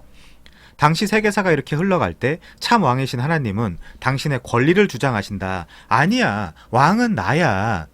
너희들은 서로 근데 왕이라고 하더라도 하나님도 우리를 섬기는 왕이에요. 왕은 나야라고 이야기하지만 그래도 하나님은 우리를 섬기는 왕이시고 근데 그분도 우리한테 요구하시는 것이 뭐냐? 너희도 나를 섬기고 너희 스스로도 섬기고 그래서 한편으로는 하나님 사랑 또 한편으로는 이웃 사랑을 실현해내는 하나님 나라를 우리가 한번 함께 성취해 보자꾸나 이제 말하자면 그렇게 말씀을 하시는 거예요. 그래서 천국 상급 받기 위해서 난 봉사 이렇게 이야기하는 사람들 그거 천국 못 가요. 그러니까 다른 천국 가야 돼. 다른 천국. 자, 결국 홍수 심판은 참 왕은 창조주 하나님이라는 사실을 천명한 사건이다. 이 인류 일반 역사, 세계사, 태고사 이 전체 이 역사를 주관하고 통치하는 이는 바로 나다. 이렇게 말씀하시는 것과 다름없죠. 이렇게 노아 홍수가 끝나고 노아의 세 아들은 오늘날 인류의 조상이 됩니다. 셈, 함, 야벳. 여러분 인류 학자들도 깜짝 놀랄만한 명단이 창세기 10장에 있다는 거 아니야. 노아 그 이후 세월이 흘렀는데 네피림과 같은 왕이 다시 세상에 등장하는 것입니다. 그 당시 힘이 세어서 다스리는 자로 유명했던 세상의 첫 용사 하나님 앞에 용감한 사냥꾼 누구죠? 니무롯입니다. 니무롯. 성경은 이때부터 그러니까 창세기 10장부터 처음 나라라는 개념이 등장해요. 나라라는 개념이 창세기 10장 10절부터 나라라는 개념이 등장해요. 지금 결과적으로 사실은 웃기잖아요. 제가 그냥 망상을 해보는 거지만 말하자면 그냥 그 모든 나라가 그냥 한 나라로 해버리면 전쟁이 없을 거 아닙니까? 근데 그렇게 안 된다니까요. 절대 그렇게 안 돼요. 북한과 우리가 통일을 못하는 이유가 뭡니까? 안 된다니까요. 그게 인간들의 그런 욕심, 야욕에 의해서 안 됩니다. 절대. 그래서 많은 사람이 모여 살게 되다가 국가로 변환될 때 그 구심점에 니무롯이 왕으로 앉아 있었다는 겁니다. 니무롯. 세상의 그 용사. 자, 11장이요. 네 번째. 창세기 11장의 인류 일반 역사 속에서의 국가 개념의 전형. 이 바벨탑 사건은 니무롯 나라의 성격을 드러냅니다. 이 바벨탑은 앞으로 올 모든 세상 나라의 샘플이 됩니다. 이 바벨탑이 어디 세워져요? 시날 평지. 시날이 사실은 수메르 문명의 중심지잖아요. 시날, 수메르. 그렇다면 메소포타미아 문명지고요. 메소포타미아라는 것은 메소, 그리고 포타미아. 메소가 뭐뭐 사이에, 포타미아가 두 강, 유프라테스와 티그리스라는 사이에 이루어진 문명을 이야기하는 거예요. 수메르 문명이, 메소포타미아 문명이. 그러니까 거기에 그 초기 제일 처음 문명에 그 등장했던 그 바벨론 지역의 지구라트, 바벨탑, 그걸 쌓아가지고 결국에는 우리 이름을 내자라는 세상적 가치, 인본주의적 가치가 전부가 다 들어간 그 나라가 사실 바벨이잖아요. 그래서 이 이후로 구약이나 신약을 접는, 예를 들면 요한계시록 18장까지, 그쵸? 요한계시록 18장까지 세상 나라를 상징하는 그 가장 큰 나라로 바벨론이 등장하고 있어요. 예를 들면 요한계시록 18장 2절에 보면 힘찬 음성으로 외쳐 이르되 무너졌도다 무너졌도다 큰 성 바벨론이여 귀신의 처소와 각종 더러운 영이 모이는 곳과 각종 더럽고 가증한 새들이 모이는 곳이 되었도다. 4절 또 내가 들으니 하늘로부터 다른 음성이 나서 이르되 내 백성아 거기서 바벨론에서 나와서 그의 죄에 참여하지 말고 그가 받을 재앙들을 받지 마라. 이거 에레미야 50장 6절부터 10절 인용한 거예요. 자, 요한계시록 18장 10절 화잇도다 큰 성 견고한 성 바벨론이여 한 시간에 내 심판이 이르렀다 하리로다. 이런 식으로. 자, 21절도 보면요. 이에 한 힘센 천사가 큰 메털 같은 돌을 들어 바다에 던져 이르되 큰 성 바벨론이 이같이 비참하게 던져져 결코 다시 보이지 아니하리로다. 그러니까 이때 이 창세기 10장 11장에서 출발했던 이 시날 평지, 수메르 문명, 메소포타미아 문명, 갈대아, 우르, 바벨론 지역이, 이 바벨론이라는 이 나라가, 이 문명이 요한계시록 18장까지, 그러니까 요한계시록을, 그러니까 성경을 문을 닫는, 성경 전체를 문을 닫는 이 요한계시록 18장, 물론 22장에서 끝나지만 이 19장부터는 어린 양의 혼인잔치, 그리고 20장에서 천년왕국 이렇게 넘어가니까 이 18장에, 그러니까 성경의 마지막까지 세상 나라의 가장 강력한 상징으로 바벨이 등장을 하는 거예요. 세상 나라를 바벨로 상징을 하고 있는 것이죠. 근데 그 바벨에서 누굴 끌어내요? 하나님이. 그 갈대아 우르에서 아브라함 한 명을 끌어내는 거예요. 자, 좀 이따 보겠습니다. 그거는 84페이지. 나라가 되려면 조건이 뭐가 있냐? 첫 번째, 영토. 그거 가나안 땅이죠? 구약으로 하면 가나안 땅, 신약으로 하면 유업, 기업을 받는다라는 표현이고요. 자, 주권. 하나님이죠? 그리고 하나님의 통치. 구약에서는 율법이고요. 신약에서는 성령이죠. 자, 세 번째, 국민. 국민은 누구냐? 구약에서는 이스라엘, 신약에서는 교회, 이렇게. 에크칼레오, 에클레시아. 밖에서 부르다, 혹은 밖으로 부르다, 이렇게 해석할 수도 있죠. 문법적으로. 에크, 밖으로. 에크라는 것은 밖으로. 예를 들면 뭐, 에클레시아, 밖으로 부름받은 회중, 뭐 이제 그런 의미를 담고 있고요. EXID라는 가수 있죠. Exceed in Dream. 꿈을 넘어서, 밖으로, 꿈을 넘어서.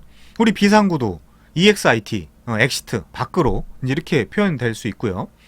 뭐, 귀신을 밖으로 쫓아내는 사람, 엑소시스트, 귀신을 내 몸 밖으로 쫓아내는 사람, 엑소시스트, 이렇게 이야기할 수도 있고, 엑소더스, 출애굽, 애굽 밖으로, 이런 식으로. 그래서 이 X가, 결과적으로 X라는 접두어가, 에크라는 접두어가 밖으로잖아요. 그러니까 이 영토, 주권, 국민이라고 할 때 이 국민은 이스라엘이기 때문에 이 세상, 그 당시 세상 나라를 상징하는 애굽 밖으로 나와야 돼요. 그러면 우리는요, 에클레시아, 교회니까 이 세상에서 세상 밖으로 나와야 되겠죠. 그래서 그 밖에 통치를 받는 자들, 요한복음 17장에 보면 너희가 이 발은 세상에 붙어 있지만 통치는 밖에서 받는다, 이제 이런 표현이 나오거든요. 그게 이제 교회인 거죠, 말하자면. 자, 많은 사람이 그래서 그 통치를 안 받으면 그 교회가 아니에요. 교회도 아닐 뿐더러 성도도 아니에요. 그 말은 구원도 없다는 이야기예요. 그냥 교회 다녀준다. 뭐 어떤 사람은 이제 그 제도권에서 그 봉사할 때 교회 믿어, 뭐 이제 이렇게 얘기하기도 하더라고요. 참 놀라운 이야기죠. 많은 사람이 살기 좋은 곳을 찾아 이동하다가 마침내 좋은 땅을 만나면 거기 모여들죠. 그걸 창세기 4장식으로 이야기하면 그 가인이 에덴 동쪽으로 쫓겨나서 계속해서 땅을 찾다가 노 땅을 찾게 되고 거기서 자기 아들의 이름을 따서 에녹성이라는 걸 짓고 거기서 정착하게 되죠. 근데 그 노이라는 것이 말하자면 이제 워드 플레이인데요. 이 노이라는 것이 유리 방황한다는 뜻이에요. 그러니까 그거예요. 이 가인이 결과적으로 그 뱀의 라인의 그 후손을 상징해주고 있는데 이 뱀의 라인의 후손들은 자기가 예를 들면 정착하고 부유해지고 거기서 뭐 안정감을 누리면서 살고 있다 하더라도 너희들은 유리방황하고 있는 거야 라는 어떤 그런 계시사적 의미가 들어가 있는 것이죠. 그게 창세기 4장 16절부터 17절에 나옵니다. 자, 그리고 니무롯 같은 힘센 왕이 나타나서 자기 이름을 하늘에까지 닿게 하고 또 흩어짐을 면하려 하여 바벨이라는 나라를 세운다.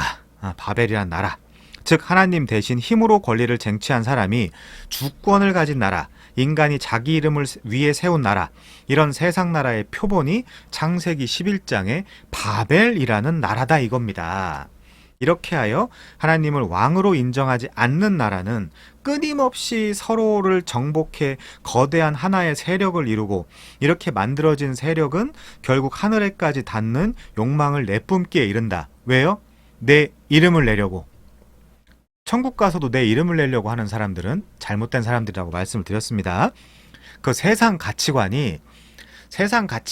이 교회의 가치관이 짬뽕돼 있어요. 그 때를 빼내야 되는데 자 모르겠습니다. 아무튼 제국주의, 즉 인류 일반 역사가 높이 치켜든 깃발입니다. 제국주의 85페이지입니다.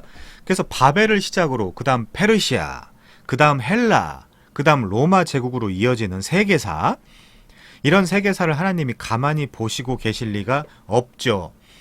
누구 맘대로 흩어버리겠다. 심판이다. 그래서 영원한 제국, 영원한 엠파이어는 없죠. 없어요. 영원한 제국은 없습니다. 그래서 바벨이란 흩어지다라는 뜻인데 바벨론은 결국 흩어져 사라지고 만다는 것이다. 나라들이 성경과 인류 역사 속에서 또다시 살아나고 또 흥왕해도 결국 흩어져 버릴 것이다. 그래서 성경 초두에 나타난 이 바벨은 구바벨론 그리고 아수르, 신바벨론 등을 지나 그 지역이 어느 정도 이렇게 다 포함이 되어 있단 말이죠. 오늘날의 이라크라는 이름으로 흘러내려오다가 요한계시록에까지 등장을 하게 된다. 어떻게 해요? 아까 우리가 찾아봤죠? 요한계시록 18장에서 세상 나라를 강력하게 상징해주고 암시해주고 있는 나라, 바벨론 이렇게 이제 이야기하는 거예요. 그래서 하나님은 내 백성아 그들의 죄에 참여하지 말고 거기서 그 바벨론에서 나와라 이렇게 말씀을 하시는 거죠.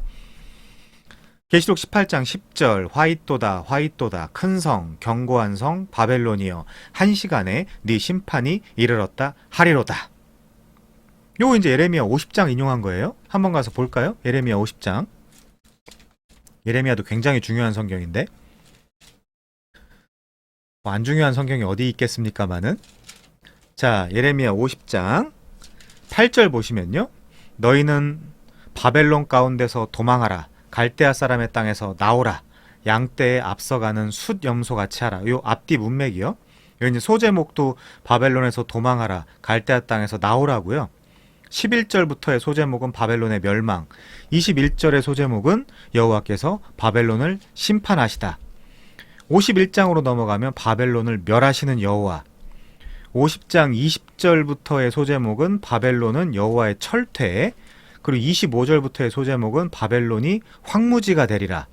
33절부터의 소제목은 여호와께서 이스라엘을 위하여 보복하신다. 41절 바벨론의 파멸을 노래하다.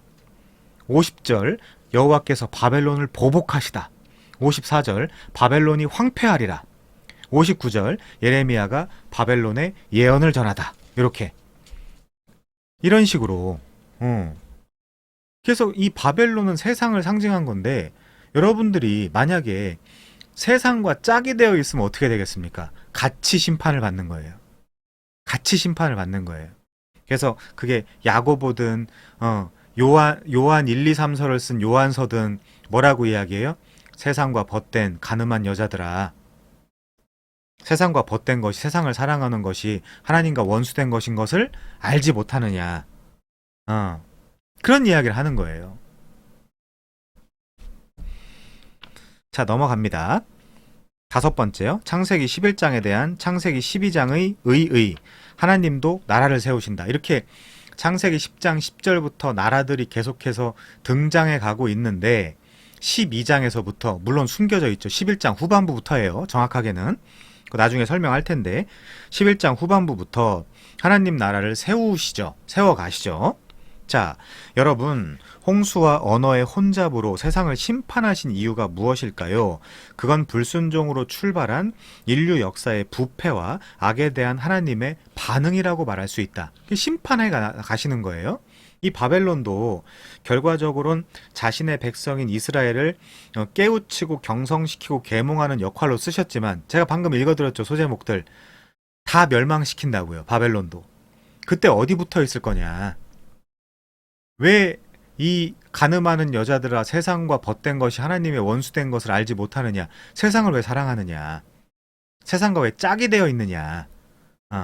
그게 성경의 표현대로 하면 음녀고 창기고 창녀입니다. 자, 이 땅의 왕은 창조주 나뿐이다. 오직 나만이 통치한다. 이것은 참 왕의 당연한 권리로 하나님의 통치를 거부한 모든 나라의 끝이 멸망임을 보여주는 선포입니다. 그래서 신정국가가 수립이 되는 거예요. 자, 넘어갑니다. 86페이지. 인류 일반 역사를 마무리하면서 가장 중요하게 짚고 넘어갈 것이 하나 있는데 그것이 뭐냐? 아브라함 사건 이전까지의 역사를 신화처럼 생각하면 안 되는 것이다. 그리고 하나 더요. 결과적으로 아브라함과 아브라함의 언약을 곤고히 하고 분명하게 하고 확실히 하게 하기 위해서 태고사, 인류 일반 역사가 기록된 거예요. 11장까지. 자, 봅시다.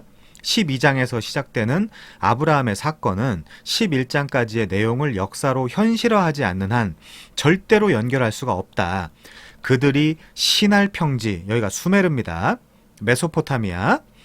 시날 평지를 만나 거기 거류하며 우리가, 이게 주권이죠. 우리 이름을 내고 흩어짐을 면하자. 이게 국민이죠. 하여 바벨이란 나라를 세웠다. 그래서 이 바벨이란 나라가 세상 나라를 정확하게 상징해주고 있는 나라고요. 이 힘과 깡패 문화, 돈의 부유함의 문화, 헬스 앤 웰스의 문화와 대척점에 서 있는 하나님 나라를 하나님이 여기서 만드는 거예요. 그래서 사모님 이렇게 말씀하시네요. 이 사실을 염두에 두고 12장 아브라함 사건을 바라봐야 된다라는 말이죠. 이렇게 계속해서 흩어져 가고 만들어져 가고 건국되어 가고 있는 나라들 틈바구니에서 하나님도 이 세계사 속에서 세상 나라의 역사 속에서 당신의 나라, 자기의 나라, 즉 이스라엘 신정국가를 만드시는구나. 그래서 11장까지의 이야기는 정확하게 이 11장 후반, 즉 12장부터의 이 아브라함의 언약을 통해서 만들어지는 하나님 나라의 배경을 설명하고 있다라고 우리가 이해할 수 있겠죠. 자, 봅시다. 대척점이죠. 여호와께서, 이게 주권입니다. 아브라함에게 이르시되 내가 너에게 보여줄 땅, 여기가 영토죠. 으로 가라. 여기가 어디에 약속의 땅, 가나안 땅.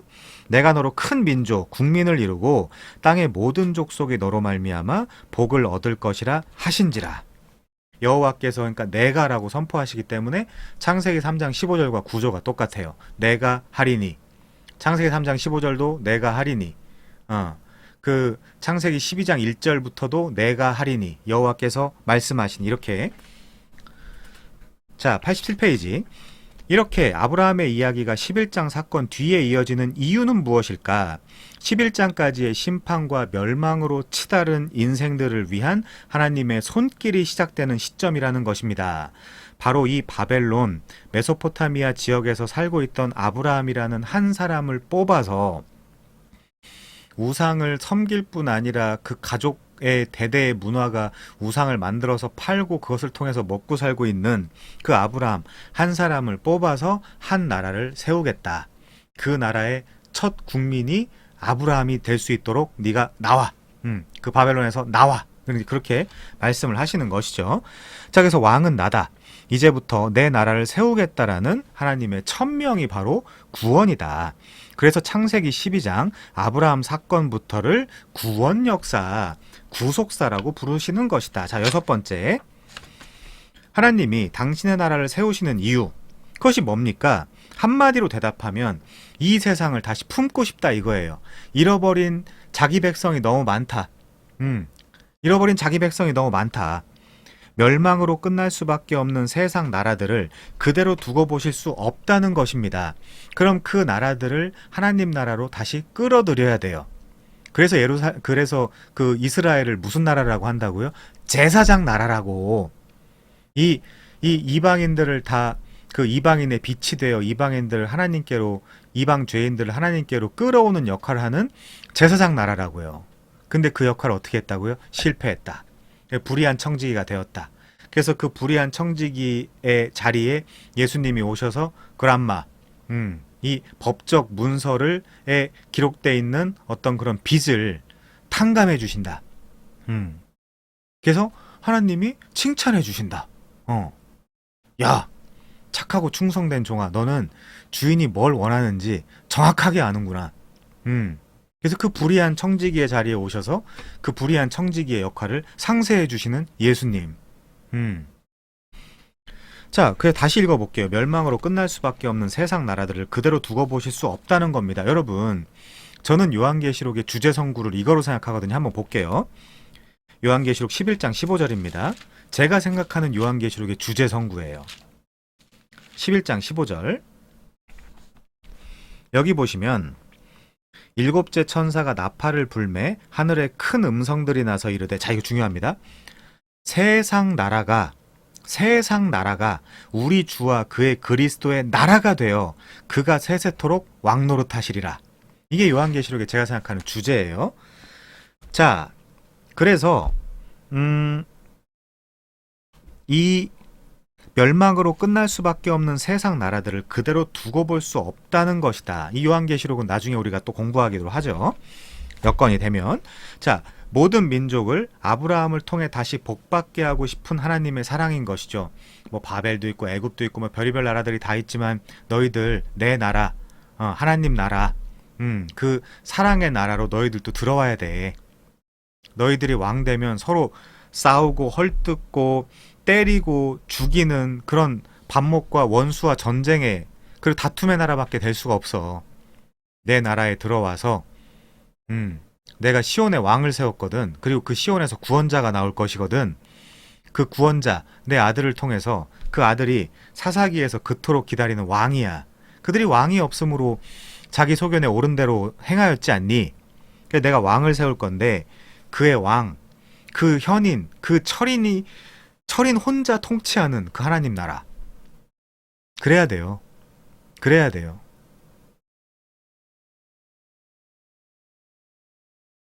모든 민족을 아브라함을 통해 다시 복받게 하고 싶은 하나님의 사랑인 것이다. 아브라함 언약, 그 아브라함 언약에 숨겨져 있는 갈라디아 3장 16절 아브라함 언약 곧 단수 자손인 예수 그리스도. 자, 이스라엘 존재의 의의가 무엇입니까? 왜 세계사 속에 또 다른 하나의 나라를 만드셔야 합니까? 이스라엘이 세계 민족들이 복을 받게 하는 제사장 나라가 되라는 것입니다. 그쵸? 제사장 나라가 되라는 것입니다. 자, 다음 페이지입니다. 마지막 장이네요. 88페이지. 하나님의 뜻이 국법인 나라 이스라엘, 모든 세상 나라의 모델이 되는 나라. 성경은 이것을 제사장 나라라고 표현합니다. 창조주 하나님의 존재를 선언하는 방식입니다. 자, 7번째입니다. 뷰포인트 전망대. 창세기 11장과 12장 사이의 그랜드 캐년. 이렇게 창세기 11장과 12장 사이에는 보이지 않는 거대한 분기점이 있습니다. 세계사와 이스라엘 국사가 만나는 지점, 이곳이 바로 전망대입니다. 그래서 그 창세기 10장, 11장 잘 읽어보세요. 그 안에 있는 족보까지. 제가 최근에 그런 그 설교나 이제 이런 것들도 하기도 했었지만 잘 한번 읽어보십시오. 이처럼 창세기 11장과 12장 사이에는 바로 성경 전체를 한눈에 볼 수 있는 전망대가 기록되어 있습니다. 족보를 활용해서 기록되어 있죠. 자, 그래서 12장에서 세우시려는 나라는 11장의 바벨 같은 세상 나라를 하나님께 다시 돌아오게 하려는 목적을 가지고 출발한다. 아까 제가 읽었던 거 요한계시록의 주제이며 성경 전체의 주제. 그쵸? 다시 한번 읽어드립니다.